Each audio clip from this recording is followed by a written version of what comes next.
मेवालाल के बेटे की अभी हाल ही में शादी हुई थी और मेवालाल जब भी अपनी जवान बहू की जवानी को देखता था तो देखकर पानी पानी हो जाता था और हर एक दिन वो अपनी बहू को ठोकने के बारे में सोचता रहता था। एक दिन मौका पाकर दोस्तों मेवालाल ने अपनी जवान बहू के नमकीन पसीने का स्वाद ले लिया।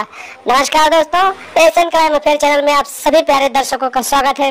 दोस्तों एशियन क्राइम अफेयर चैनल को सब्सक्राइब कीजिए, वीडियो को लाइक कीजिए और वीडियो को ढेर सारा शेयर भी कीजिए। दोस्तों चढ़ती जवानी और हवस की ये कहानी मध्य प्रदेश के मेरठ से सामने आई है, जहां पर मेवालाल नाम का एक 56 वर्षीय व्यक्ति रहता था और उसका एक बेटा था।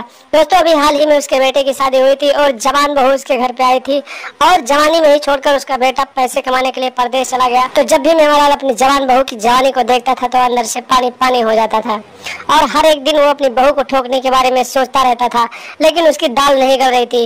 एक दिन की बात है दोस्तों, रात के करीब 11 बज रहे थे। बहू अपने कमरे में लाइट ऑफ करके सो रही थी और उसका दरवाजा खुला ही छूट गया था।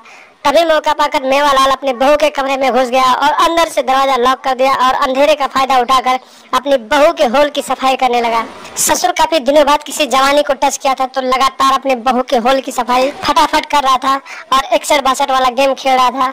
बहू दर्द के मारे करा रही थी और चिल्ला रही थी कि मुझे छोड़ दीजिए, मुझे दुख रहा है, मुझे छोड़ दीजिए।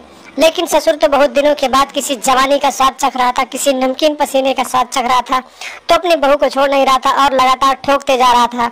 जब ससुर थक गया तो फिर ठोकने के बाद उसके कमरे से निकल आया और फिर जाकर अपने कमरे में लेट गया। जब सुबह हुई बहू ने इसका विरोध किया तो बहू को ससुर ने डराया धमकाया और बताया कि अगर ये बात तुम किसी को बताओगी तो मैं तुम्हें बदनाम कर दूंगा और तुम्हें जान से मार डालूंगा। तुम्हारे पति को बताऊंगा कि ये मेरे साथ रोज सोना चाहती है, तुम्हारी बीवी बच्चलन है। इसी तरह से डरा धमका कर लगभग 6 महीने तक ससुर अपनी बहू के इंजन की सफाई करता रहा। लेकिन जब बहू अपने ससुर के कारनामे से परेशान आ गई तो उसने थाने में जाकर अपने ससुर के खिलाफ दुष्कर्म का केस दर्ज करवा दिया। जब थाने में ससुर के खिलाफ दुष्कर्म का केस दर्ज हुआ तो पुलिस वाले भी एक्शन में आ गए और आरोपी ससुर को हिरासत में लेकर उसके हाथों में हथकड़ी डालकर बहू के साथ जबरदस्ती उसे डरा धमका कर उसके साथ नाजायज रिश्ते बनाने के जुर्म में जेल में डाल दिया। तो दोस्तों आप लोग भी ऐसे आपराधिक मानसिकता रखने वाले लोगों की पहचान करें। ऐसे हैवान लोग आपके आसपास भी हैं, उनकी पहचान करें, उनसे सावधान रहें, सतर्क रहें, अपने घर परिवार को सुरक्षित रखें, अपनी बहन बेटियों को सुरक्षित रखें, अपने बीवियों को सुरक्षित रखें